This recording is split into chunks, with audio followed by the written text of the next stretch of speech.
Okay, I'm trying to record from this side of the class to improve the quality of the video.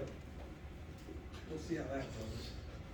Okay, this week we're talking about the nature and extent of a crime.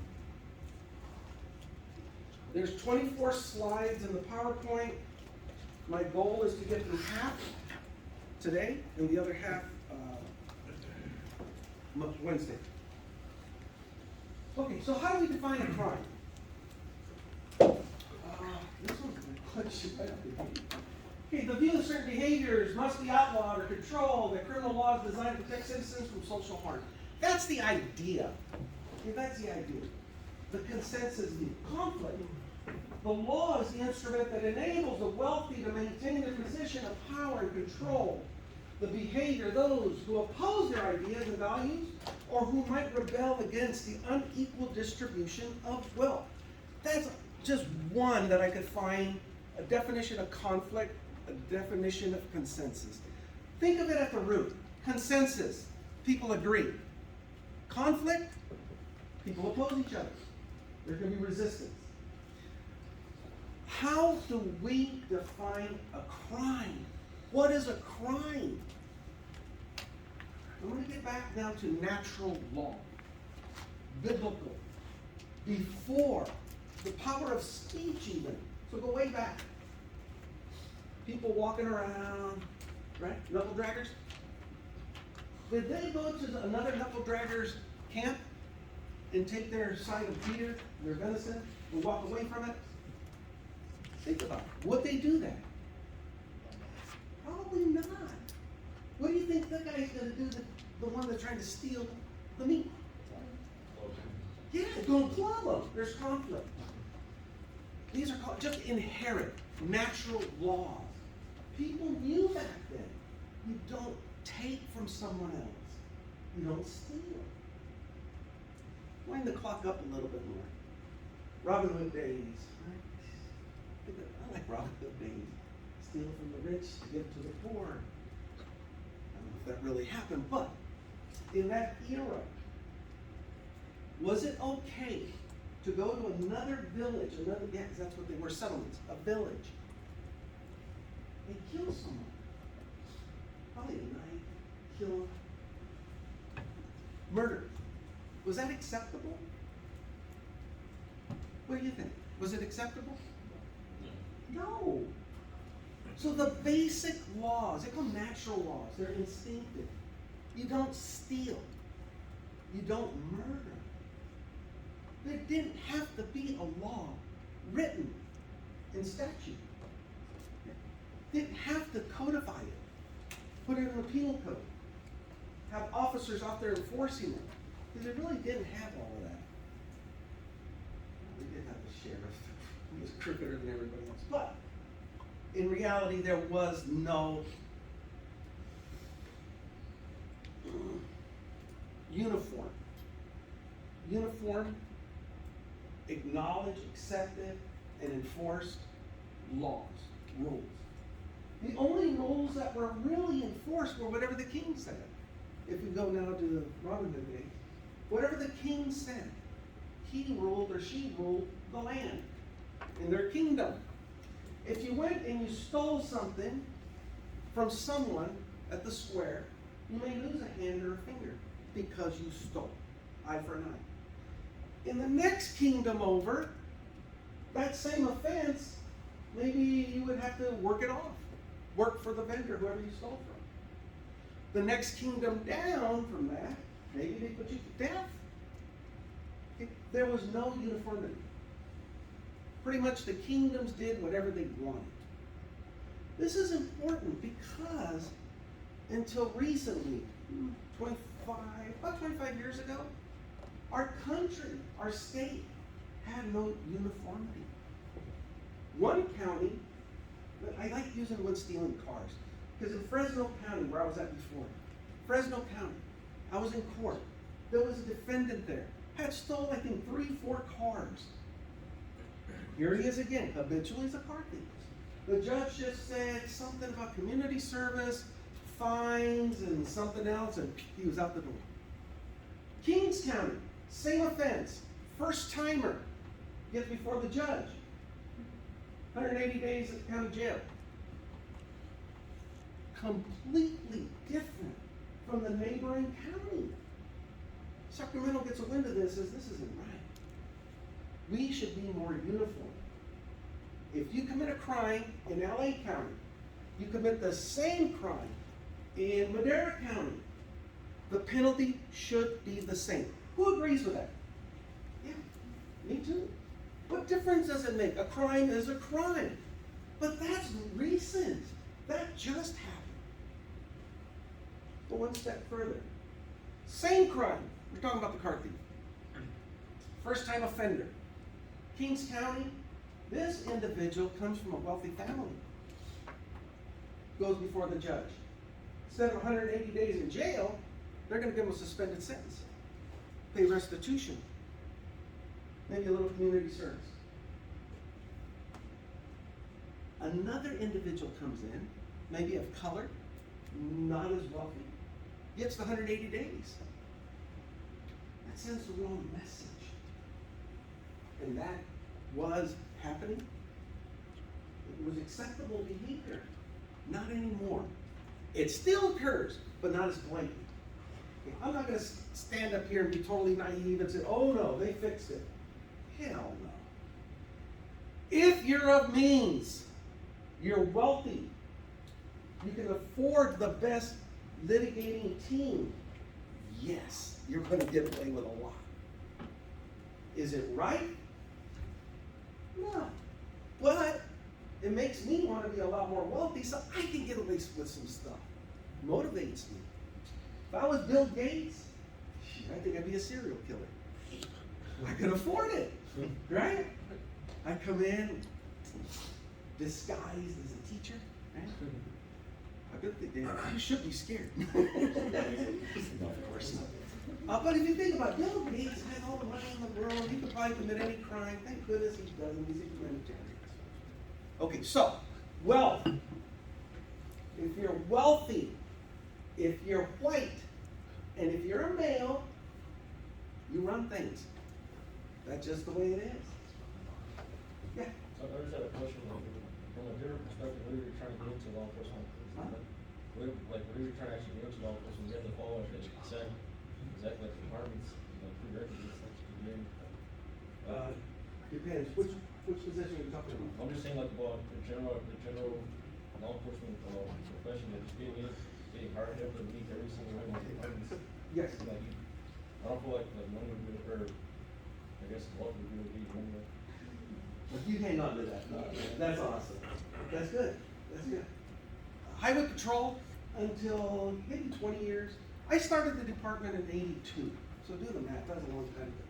In '82, I couldn't be a Highway Patrol officer. I wasn't tall enough. I didn't meet the minimum qualification. Right out the gate. Don't meet the minimum qualification. They've since got away with it. Yeah, I think it was like 5'10", 5'11", or 6 foot. It was something. I was just under. I was a son of a, not that I wanted to be Highway Patrol. I don't care for Highway Patrol. And my son-in-law's a freaking Highway Patrol. God, why? He's a good guy. This guy about 6'5", 200 and God knows what pounds. Just a monster. And he drives a bike. He's on those motorcycle things. Don't get in a car or better get a bus. Good guy. I'm trying to talk to him, see if I can get him down here to talk to you guys. He lives in Thousand Oaks. I might be able to get him to come this week. Interesting. Okay, interesting job. But minimum qualifications, to get back what you were saying. I wasn't tall enough back in '82. If I were, I believe, white and wealthy, I would have gotten away with it. They would have figured out a way for me to go like this, and now I'm taller. I really do believe that. I can't prove it, just an opinion. When I did start, I was a minority in uniform. There was only a handful of Mexican officers, a handful that spoke Spanish. English is my second language. I grew up in a Spanish-speaking household. And it was rough. I'd get my sergeants would come over and tell me, come speak spinach to this Indian. told him to kiss my ass. I wasn't very liked at the time. I wasn't gonna do it. I was threatened they were gonna write me up. Well, you write me up. We ended up going to the captain, and I explained my position to the captain. I said, I went through the academy, I took the same tests. I'm gonna have to use you as an example. This guy here, you don't speak Spanish, do you? No. Okay, good. A white, I assume, white, non-Spanish speaking individual. I sat next to this guy during all of the testing. Now I come back, and you're telling me I have to do something I wasn't tested for. I don't agree with that. If you want me to speak Spanish, you're gonna pay me. There was no incentive at that time. The captain ruled in my favor. He said, you know, you make a good point. But then they came up with a program that they were gonna pay Spanish-speaking officers to translate. I wouldn't take the test. I want to be left alone. That's all I wanted. It wasn't until much later I did take the test and qualified and all that other baloney. But the point was, I wasn't hired for that skill. I wasn't compensated for that skill. I wasn't going to do it. It was rough. It was really rough. And this was in Tracy. So it was rather integrated prison. I get up to Sierra Conservation Center, 99% white. I'm talking about staff. 2 Mexicans, 1 black guy. And me and Mike Jones, we worked together at DVI. We both went up to Sierra at the same time. And 1 other Mexican guy. You would think that'd be such a prejudiced, racist institution. Just the opposite. It was one of the best places I ever worked. It was fantastic. Go to St. Quentin. Now, black is the majority staff, about 60%, and 30% Hispanic. The remainder was white. So mainly it was a black-brown card, they called it. I had more trouble there because I didn't want to play by their rules. They wanted me to do things. I was a sergeant at the time. They wanted me to do things, and it was a white cop that I couldn't stand. They wanted to go down there, write them up. For something, make stuff up and write them up. Not gonna do it. They said I wasn't a team player. Oh well. I had second watch seniority, which is day shift, 6 to 2. With decent days off. That was what my seniority dictated. I pissed them off so bad they put me on graveyard with Tuesdays and Wednesdays off. But I wouldn't compromise. Nope, not gonna do it. It's wrong. Not gonna do it. Anyway, that blew over when I came back to Pleasant Valley. So not only can I sit here and talk to you about consensus and conflict, how it actually applies in the real world, I lived it. I went through all this baloney. It is not nice. It really is. Okay, so back to defining crime. I don't want you. Sorry about this box.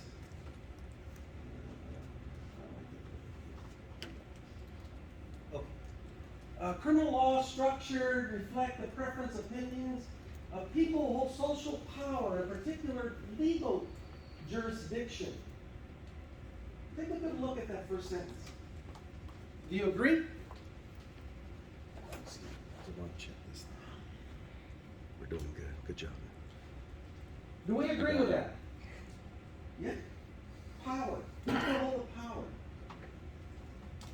What's that? The golden rule. People with the gold make the rules, right? Yeah. I call that like upholding the status quo. Status quo, okay. If you were wealthy and calling the shots, imagine that. You're the one in power. Would you want to give it up? Be honest with yourself. Would you give that up? Heck no. You're going to have to fight me for it. Conflict view. Where's your fight?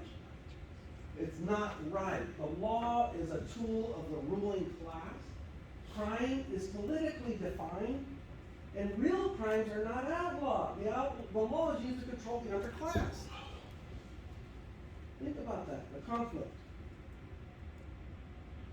If you agree with it, good for you. If you don't, that's fine too. But I buy into this one. The golden rule. The people with the gold, they're the ones making the rules. We can scream and holler, put initiatives on the ballot, actually get a vote, and we win on the ballot. Think, yes, gets to Sacramento? I said, no, we're not doing this. One judge can overrule the entire state. Who doesn't believe that? One judge can overrule the entire state. Yeah. You can make a difference. I think, I don't want to bring this, because this is a sensitive topic.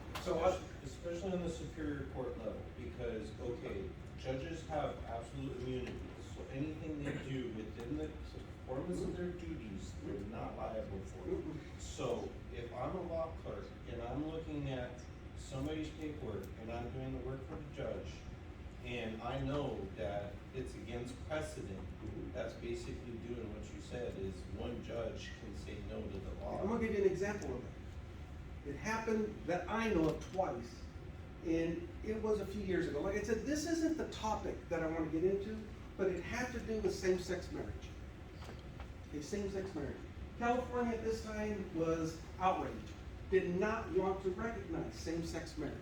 So they put it on the ballot as an initiative, and they voted on it, and it passed. Gets to Sacramento, an appeals filed to contest it.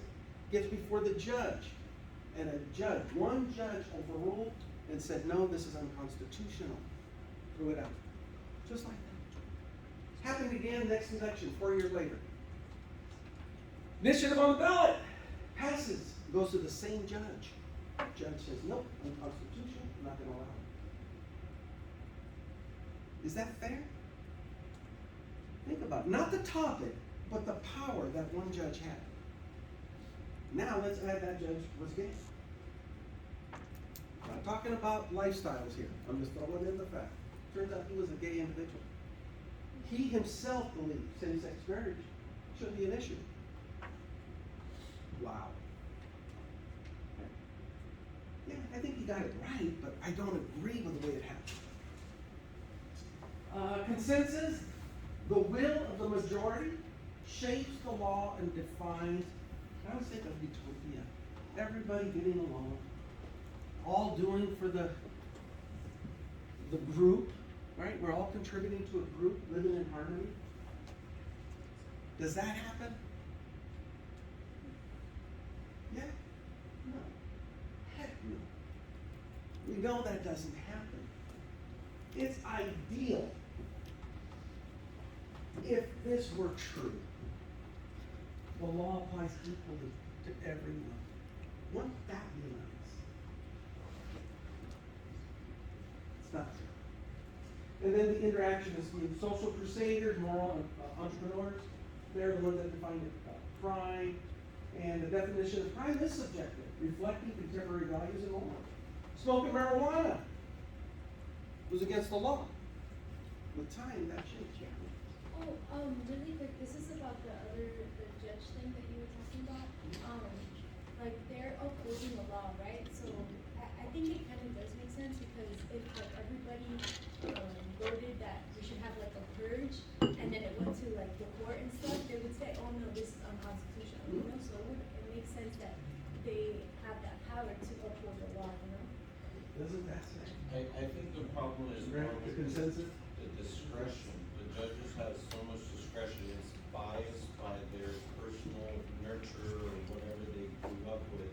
Of course. And to have like a good, effective Supreme Court, it'd be good to have a diverse Supreme Court representing all the interests of people instead of just conservative interest or liberal interest. Or You can only hope, but politics always get in the way. Not only a superior court, look at our Supreme Court, the United States. Right? The Supreme Court. Politically appointed judges. So if you have a conservative president, you're gonna get conservative justices. If you have a liberal, you're gonna get liberal justices. There's a mix. And they serve for life.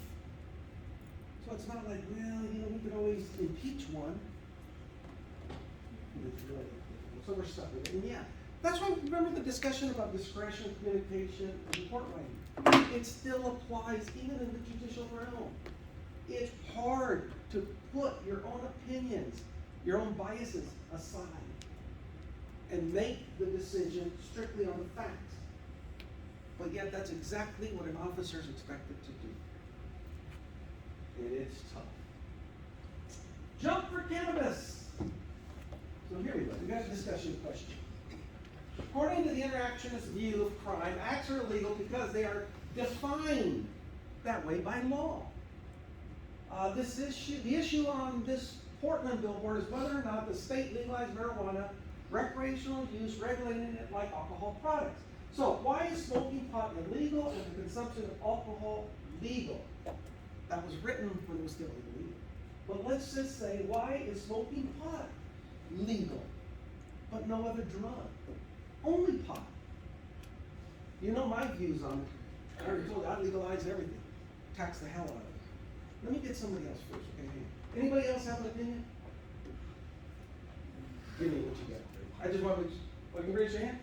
Well, basically, you said it last week, you basically said it was regulated, it's regulated. That's what my thoughts, my opinions, yeah. Regulate the hell out of it, tax it, educate. Well, I'm saying that, isn't it, like, it's regulated, that's why it's legal in the states, but not federally, it's like regulated, and Right. there's already been processes. Oh, you're talking about just for marijuana? Well, okay. Yes. They're just like alcohol, right? It's taxed and regulated. What do you got here?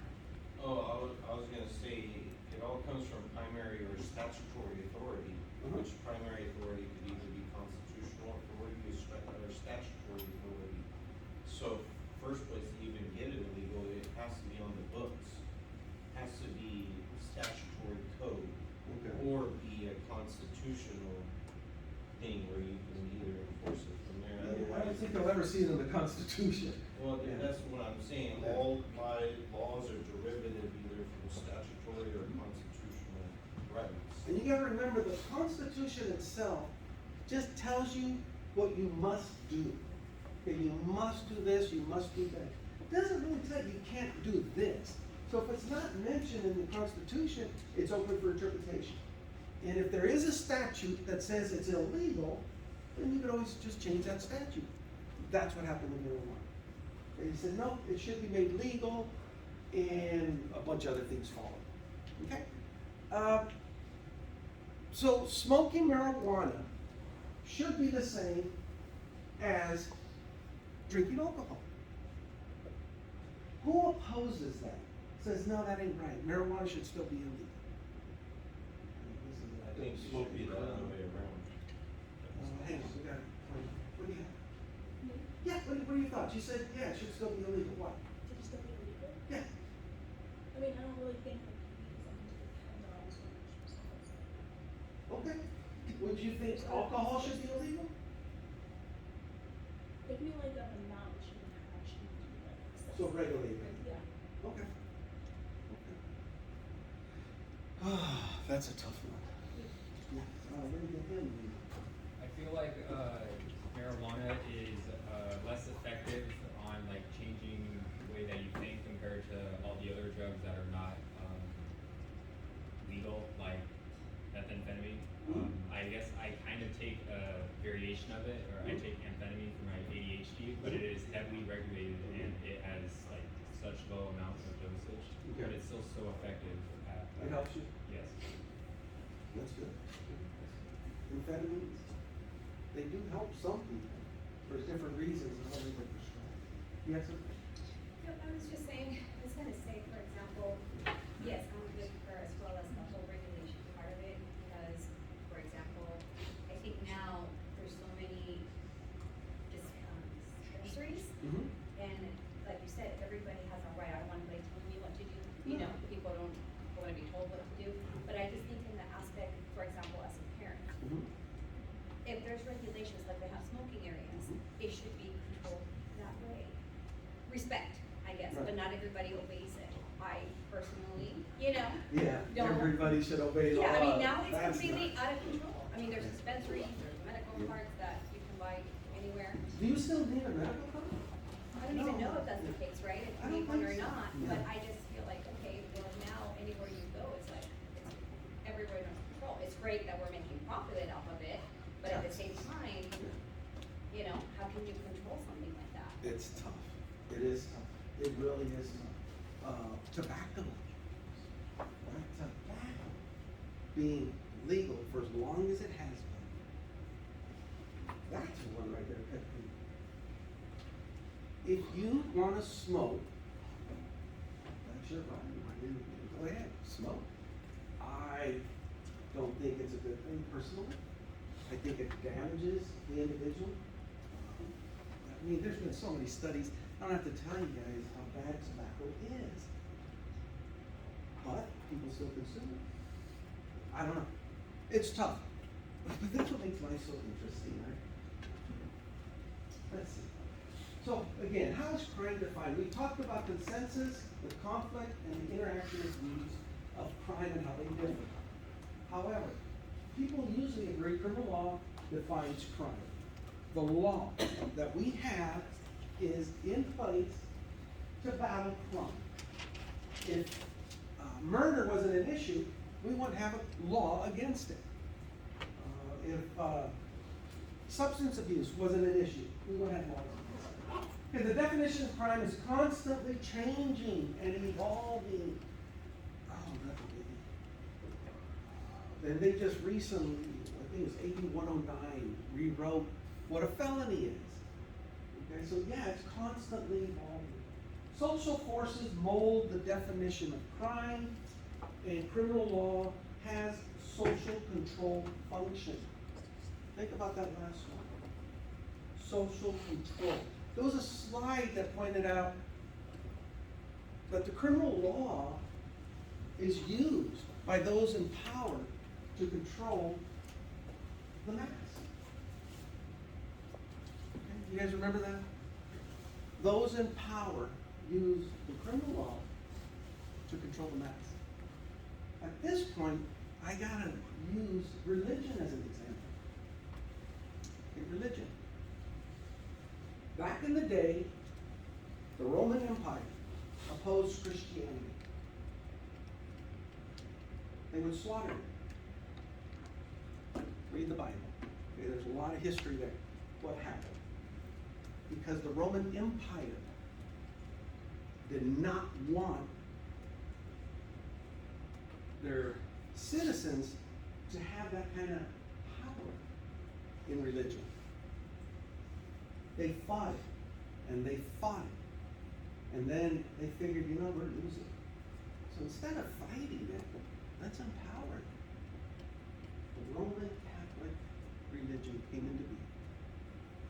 They acknowledged Christianity and controlled the masses through religion. You know, I'm not sitting here telling you religion's a bad thing. I'm just pointing out how they used religion to control the masses. Wealthy individuals, politically empowered individuals, use crime, criminal law, to control the masses. Just the way it is. Not saying it's a good thing or a bad thing. It's just a fact.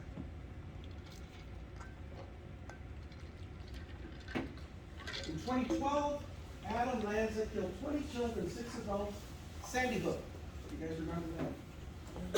One of many school shootings that have taken place in the U.S. the past 15 years. And it's still going on. We just had one a week or two ago. Come on, already. How was the crime covered by the media? How was that crime defined?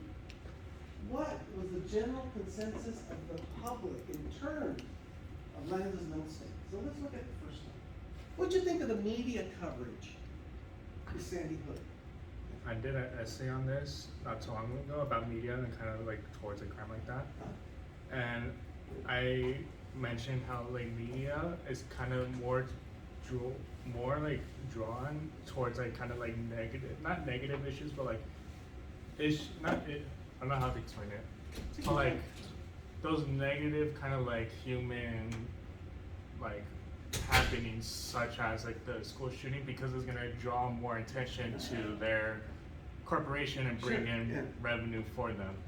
And so there is like the whole movement of like don't say his name, don't say anything about the shooter, but more like the victims and like Yeah. enlightening them, because soon what happens with media is that there's gonna be like copycat Mhm. shooters Mhm.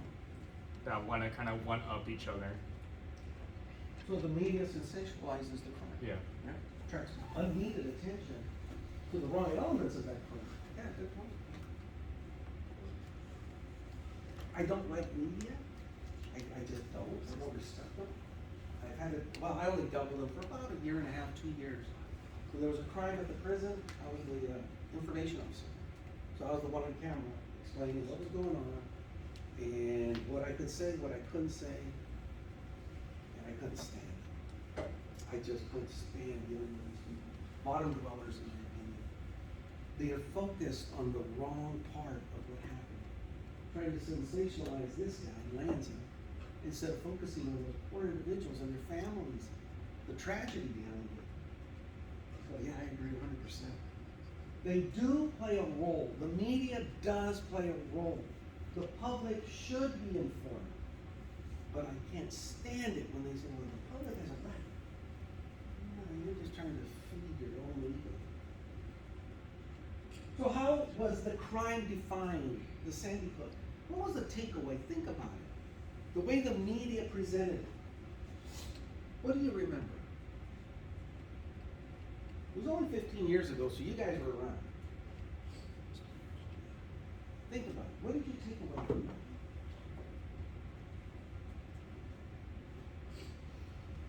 Who doesn't remember Sandy Hook?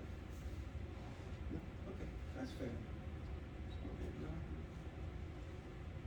no. Andy, do you remember it? When I it do happened? remember it, but I just can't get around to how it was actually defined. Yeah. I don't know if it was initially sourced as terrorism. Yeah. We're gonna talk about terrorism. It was the Batman movie, right? The dude went in the Batman movie. This guy? Lance? Yeah. Yeah. What was it? It's the dude that went in the Batman movie in a mall or something and shot everybody in the mall, right? This guy? Yeah. No, it happened at elementary school. That's different. Well, Yeah. Would you? Somebody I thought said something. No. I remember when it was happening, when the news was breaking. It was a tragedy, lives were lost. But like within a few hours, once it was under control, the focus seemed to change to Lanza and what was going on in his life. You know, this poor kid. And I don't really remember much because I don't like these types of things, but I do remember the attention the media focused on the perp, Lanza, and kind of skewed away from the victims. In a court of law, when a crime occurs, you have the defendant, the accused, then you have the state that represents the people. So when a criminal case is brought to trial, it's always the people of California versus the defendant. So the prosecutor represents the state of California. Their interest as a prosecutor is to seek justice on behalf of the community. When you deal with a homicide,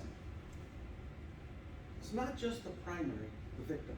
There's always secondary victims, the family, the loved ones, that are affected by the taking of this life.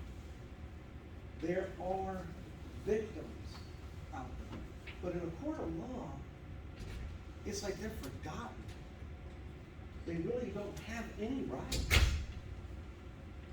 They have one thing that the court says they can do, and it's called a victim impact statement. So once everything's done, adjudicated, before sentence is pronounced, they let someone come up on behalf of the family or multiple people, but to speak directly to the accused, to the court, to let them know how this crime has affected the family. It's called a victim impact statement. Maybe you've seen it in court, they're up there at the podium crying, maybe God will forgive you, and they're going on and on. It's not a wish list. Because anything they say has zero effect on the sentence. Nothing.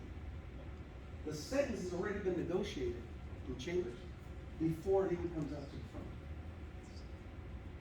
They only do that to let someone get up and kind of just talk. Really don't know why. It's stupid, but they do it. The victims here, forgotten. I don't see one single name on this line, this from the publisher. But the Perks name is not cool. Sensationalizing the occurrence, focusing on negative. That's how they sell. That's how you tune into their broadcasts. I don't think you guys buy papers anymore. It used to be, you buy the paper, who had the best coverage. Websites, I guess, is where you get news from these days. Bad news sells. They sensationalize it to that effect. Is it right? No, but it does work. Big violent crimes. We got categories of crimes, various categories of crimes. Felonies, misdemeanors, and others. But what is a violent crime? Expressive versus instrumental violence. Gang violence. Murder, mass murder, spree killers. And we're going to talk in future chapters the difference of a homicide. A justified homicide and serial killer versus a mass killer. Intimate violence. Heat of the moment. Right? Heat of the moment. Taking it all out. And then a hate crime. So these are just some of the violent crimes we'll be discussing. Typically, fear, victimization far exceed one's actual victimization. What are some of the factors that influence the gap of fear of crime and the reality of crime? How does the media influence our fear of crime, and what influences your personal fear or lack of fear of a crime? Okay, now, not so much crime, but punishment. Okay? Punishment. As a kid, I have a younger brother. And me and my younger brother, we're good kids, but my God, we did some stupid things. We would just be, I don't know how my mom lived through it, but we were just very active, destructive, not bullies, but we like to fight. And we'd fight with the neighbors, sometimes we'd win, sometimes we'd lose, but we'd always get in trouble. Come home, mom's waiting. Go to your room, wait till your dad gets home. Those few hours, while we're waiting for my dad, was the worst punishment. The idea of what was going to happen to us far exceeded whatever my dad would do. Whether it be just a talking to or a spanking, didn't matter. We played it out that he's going to do this, he's going to do that. We're going to get whooped, we're going to get grounded. It was always worse. So think about it. Your own personal experience. The actual act of punishment, whether it's from a parent, a loved one, or a crime, hopefully something minimal, but something that had a consequence. Your own thoughts of what that punishment was going to look like versus the actual outcome. And think, what was worse? What you did to yourself or the outcome? Any comments on that?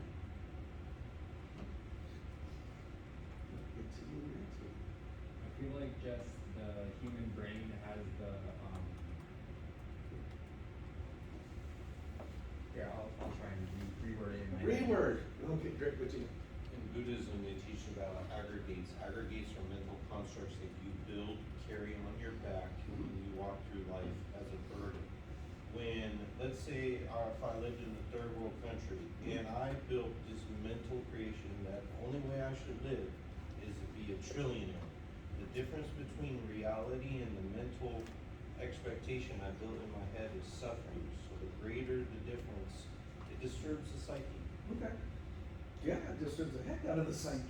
Yeah, I figured it out. So the human brain has the survival instinct to think of the worst case scenario whenever they're in some sort of critical, Yeah. which is kind of. Because if you prepare for the worst, right? Mhm. Anything else is gonna be just fine, you're ready for it. When I was doing police work, during investigations, whether it's multiple suspects or just witnesses, separated, always separated. But I wanted to make sure they could see each other through glass. So if I'm sitting at this table and I'm talking to this individual, as long as I get his mouth to do this, I don't care what he's saying. I just want him to start flapping those gums. Because this guy sees, he's telling me something. You don't know what he's saying, but he's imagining what he's saying. I'm gonna make him work. Okay, listen. I got most of what I need. I'm just gonna give you one chance to come clean. And usually you know a little bit of the crime that's taking place. Just feed them a little, but it's gotta be factual. And then watch their eyes go all over the place trying to figure out what they're gonna say. I'm not gonna say it always works, but it sure worked a lot more than it didn't. So going through their minds, trying to figure out what the heck is going on. And if I don't say something to defend myself, my partner just gave me up. What's that gonna look like? The mind, my goodness, the mind. Any psych majors? No? Psych majors are usually pretty good. You are? All right. You're looking at that though? Yeah, I'm Good like, for you. yeah. Good for you, Captain. I'm gonna pick on you when it comes to psych stuff. No, I don't. But it is really interesting how the mind works. So keep that in mind. Media influence crime, we talked about the media. What influences your personal fear? What are you afraid of? Your own personal hell, we'll call it. What you're most afraid of. Think about that for a minute. Oh, wow. Okay. Elijah, you've been quiet. What do you think of yourself personally? Do you have anything of fear? The unknown, basically. The unknown? The not knowing of what's gonna come, what's gonna play next, what's gonna happen, because then that's when I start overthinking. You know, that's a very, I'm not gonna say number one cause, but it's up there that leads to stress. Stress is not good, but not knowing and having that as a fear and a burden that you're carrying, it works in the subconscious, it can be pretty damaging. Be careful with that one. Yeah, unknown. Anybody else want to share a fear? No fears. You guys fear nothing? Not even a roller coaster? Really?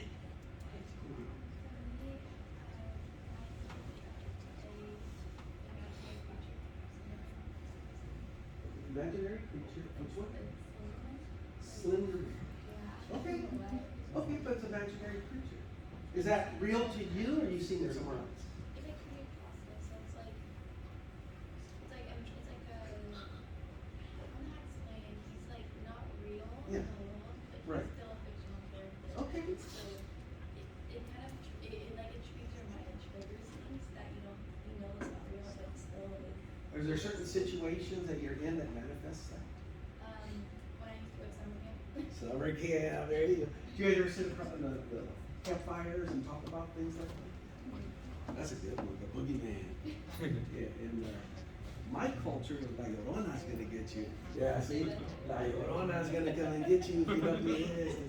Oh, okay, I'll behave. Chupacabras, another one. That wasn't that big a deal with us, but La The Llorona. Wendes.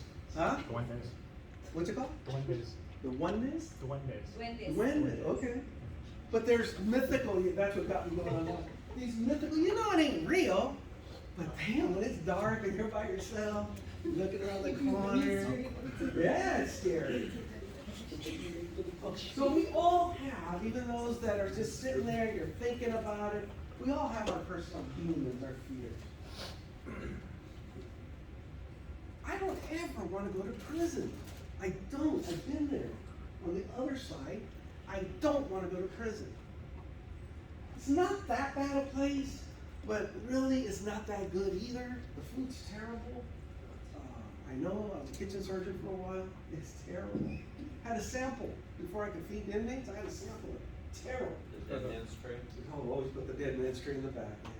That's a sample of the meal being served, you keep it for X amount of time in case someone gets really ill, we could always go back and check the tray out to see if there was something in the food. We call it the dead man's tray. I think every freaking meal went out was a dead man's tray. Okay, so we have our fears. But it's those fears that keep you in line. Keep you from being an offender, being a bad person, hurting others. For whatever reason, the consequences. You're not willing to pay the consequence for this action. It's called hedonistic calculus is the term. Hedonistic calculus. The benefit of committing an act versus the consequence.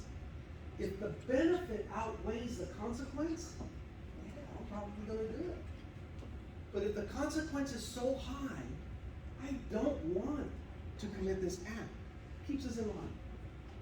Yeah. I have one for that. I didn't want to say, but my fear was to be separated from God. Like how Jesus said, you know, Mhm. like if your hand causes you to sin, then cut it off. It's better for you to enter the kingdom of heaven without a hand than for you to go into hell with all your limbs. You know what I mean? Right. Yeah. Well, hopefully he wasn't talking literally. Well, He wasn't. Some, yeah, he Just was. like saying how- Some translate that literally instead of a metaphor, but right. whatever you believe. But yeah, absolutely. So, but the message is, don't steal, right? Or do something like that. Don't sin in that manner. So it's the fear, the consequence that keeps us from doing that. This is a good place to stop. It's almost time. So if there's no questions, we'll pick up after this slide. If you came in late, please check with me. Make sure I get you down on the roll sheet. Have a good day. See you all on Wednesday. Drive safe. It's raining out there.